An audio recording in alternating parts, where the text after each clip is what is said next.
Abdul Qadir Karding baru mengetahui pemecatan dirinya sebagai Menteri Perlindungan Pekerja Migran Indonesia dari Kabinet Prabowo pada menit-menit akhir, yaitu sekitar hari Senin 9 September 2025 sekitar pukul 14.45.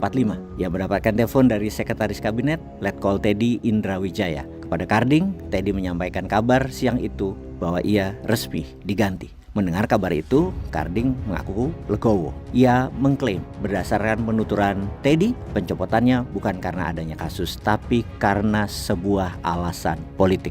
Adapun menanggapi istilah peristiwa politik yang disampaikan kepadanya, Karding menyebut bahwa hal itu bagian kewenangan Pak Presiden Prabowo. Ia juga menolak anggapan pencopotan tersebut terkait dengan kasus foto dirinya bersama Menteri Kehutanan Raja Juli Antoni yang bermain domino. Pertemuan itu ia akui berlangsung di posko kerukunan keluarga Sulawesi Selatan, di mana Karding menjabat sebagai sekjen. Sementara itu, Budi Aristiadi bercerita baru dikabari bahwa dirinya dicopot dari jabatan Menteri Koperasi setelah menghadiri rapat di DPR. Bahkan dia baru mengetahui setelah pengumuman resmi dari Pak Prabowo kepada publik. Budi Ari menyebut reshuffle merupakan hak prerogatif Presiden. Walaupun di luar kabinet, ia menegaskan akan terus mendukung Pak Prabowo.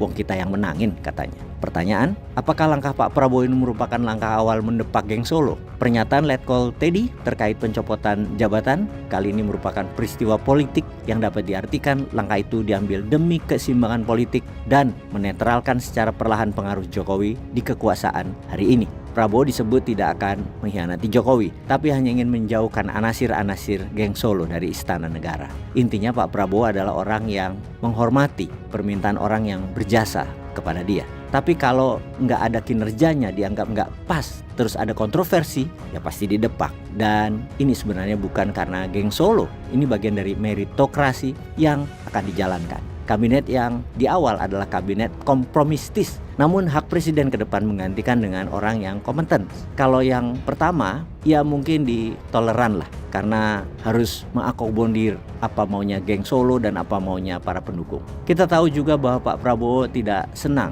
anak buah yang bikin gaduh. Seperti misalnya Menteri Kehutanan Raja Juli yang juga dekat dengan Jokowi dinilai masih aman karena dianggap bukan pemicu kegaduhan. Namun Abdul Qadir Karding dianggap pemicu kegaduhan. Kita juga semua tahu masuknya Karding ke kabinet adalah atas rekomendasi Jokowi. Namun didepaknya Karding dari kabinet disebut juga karena kekurangannya laporan kinerja. Caimin lapor soal sekolah rakyat ke presiden, tapi nggak lapor soal PMI karena Karding nggak ngasih laporan apa-apa ke Pak Menko. Karding kurang memberikan input ke Muhaimin. Semoga kedepannya Pak Prabowo konsisten, siapapun yang dianggap kinerjanya kurang dan menimbulkan protes publik, ya ganti. Sejauh ini keputusan penggantian orang-orang Jokowi menimbulkan sentimen positif di masyarakat. Dianggap Pak Prabowo akhirnya mendengar aspirasi masyarakat, di mana reshuffle kali ini untuk memenuhi tuntutan masyarakat atas desakan dari publik untuk melakukan evaluasi terhadap para menteri anasir geng Solo. Bahkan kita tahu ada sejumlah forum purnawirawan beberapa waktu yang lalu meminta kepada presiden untuk mengganti orang-orang yang dinilai sebagai orang-orang Jokowi. Mengapa yang dievaluasi itu adalah orang-orang yang dekat Pak Jokowi saja? Harusnya ya bukan orang-orang yang dekat Pak Jokowi saja, itu nggak fair. Namun yang adil adalah siapa yang tidak perform, tidak kompeten, ya ganti aja semua. Banyak kok yang bagus-bagus. Peace.